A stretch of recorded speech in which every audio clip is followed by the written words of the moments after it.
Once you have CWP installed on your server, the next thing you want to do is you want to change your default SSH port.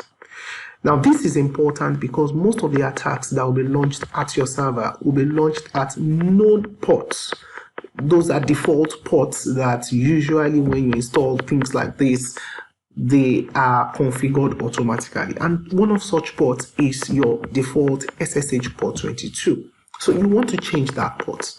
Now, the moment you change that port, you kind of harden your server a little more, because when attacks are launched, those attacks are launched at port 22, but because you have changed your default SSH port, they have to guess what port you have to use before an attack can even begin to be launched. So anything that is launched at port 22 will just meet a dead end. So you definitely want to make sure that the moment you have installed CWP on your server, the next thing you want to do is you want to make sure that you change your default SSH port. And then CWP even reminds you of this. You can see warning, vulnerability. Your server is using default SSH port to make your server more secure. Change SSH port, and that's what you want to do. So the first thing you want to do is you want to decide what new port you want to use. Now, in order for you to make a decision of what new port you want to use, you probably want to do a little bit of research on TCP and UDP ports. Now, these are ports that are already in existence and ports that are usually used a lot on servers. So let's just go to the Wikipedia document on the list of TCP and UDP ports. This should give you a fair idea of the ports that are currently in use on most servers and most in the computing world. So you can see the description of all these ports. If it's green, it's assigned. If it's light green, it's unofficial. Yellow is assigned. Described protocol is not assigned, and all of that. So you would see these are known ports. These are well-known ports, and you can see those ports going from 0, and you can see port 22. It's a well-known port, and it's an SSH port. So most attacks that would come and be launched at your server, because port 22 is a well-known port for SSH, those attacks will come directly at that port. And once you have a weak password or something like that, you just find your server breached, and that's a lot of problems. So these are well-known ports. All these ports are ports that are in use, and you can just go through and so the first thing you want to do, like I was explaining, is that you want to pick a port that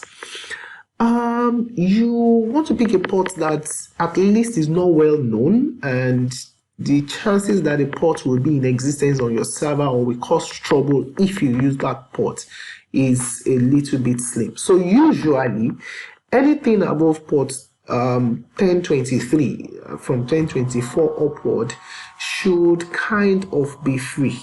Okay, those kind of ports should kind of be free.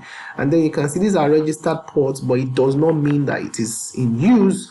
So anything from 1024 upward should be a port that you should be able to use. So I'm going to, for the purpose of this video, I'm going to kind of use a port like maybe port 2424, or a port like 3286, or a port like 4000. And I'm going to be guessing that that kind of a port is not in use. You can see this 2424 port, for instance, is an unofficial port and is used in OrientDB, and we are not using OrientDB, so that's a port that can be used.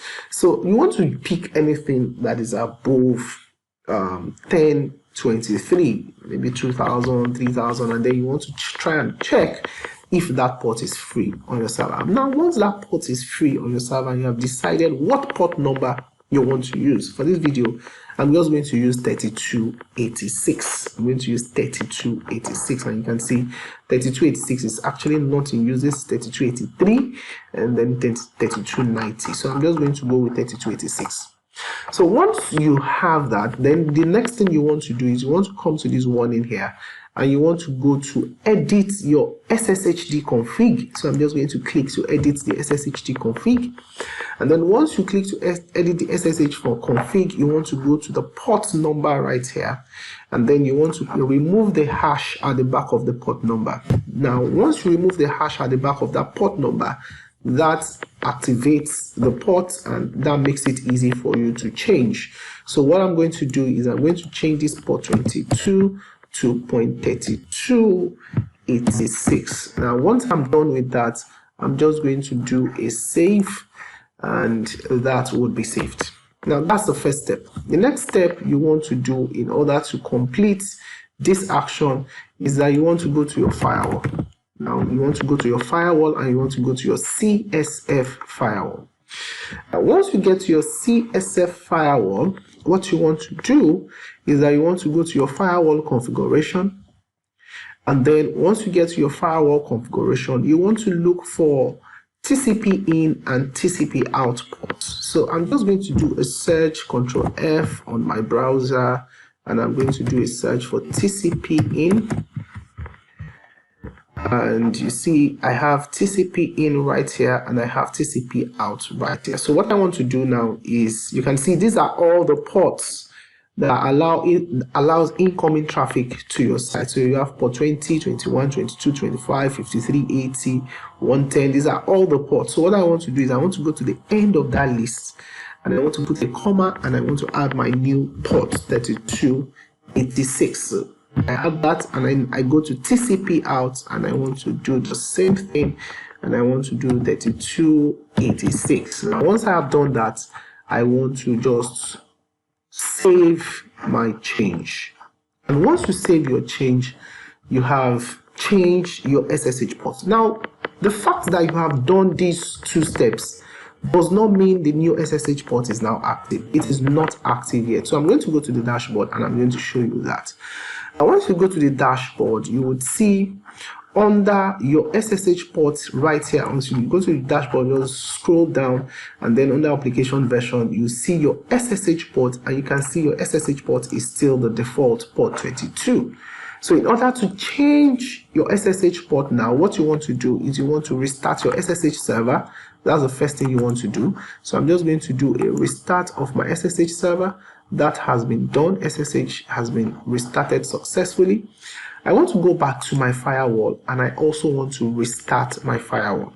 So I'm going to come to the firewall here and under restart, I'm going to do a restart. I'm just going to either restart the firewall or you do a force restart all. Let me just do a restart of the firewall and then my firewall has now been restarted. So I have my firewall has been restarted. I go back to my dashboard and you now see that the SSH port has now been changed to port 3286. Now that the SSH port has been changed to port 3286, you can now test out to see if that is actually functional in your PuTTY. So you can just decide to launch your PuTTY like I'm going to do here, and then put in the IP address to your server 162. I'm just going to run the IP address to my server right there. And then I'm going to try to log in on the default port 22. So I'm going to open a connection on default port 22. And when I do that, you can see that connection is refused. So when an attacker tries to launch an attack on your server, you would see that those connections will be refused. It won't even reach your server because you have blocked off the commonly known port for SSH from 22 and you have changed to whatever it is you want to change to. Now I'm using 3286 in this video. Of course, you don't want to use 3286 because everybody watching this video is going to use 3286. So you want to use something else. So once anybody tries to launch an attack on port 3282, that gets blocked. So let's now try to see if we can access the server on the correct port that we have changed to, because it's important that you make sure that everything is working correctly. So I'm going to change the port here to 3286, and then I'm now going to try to open a connection. And this time around, once I try to open a connection, you would see that I have now, I'm asked to log in. So there is a connection on port 3286. That means I have successfully changed my SSH. Very, very important that you carry out this step on your server before you even begin to use your server. It is very, very important, because this would increase the security that you have on your server. But then before I close this video, you also need to have at the back of your mind that whatever SSH port you have changed your server to, you need to remember what that port number is. You need to remember it, because if you don't remember what your SSH port number is, then it means that anytime you need to do something that involves you SSHing into your server, you will not be able to log in. You will lock yourself out. Why? Because you don't remember your SSH port. So it's very important, just the same way you will remember the password to your server, you also want to remember what new port you have changed your SSH to. I'll see you in the next video. Bye-bye.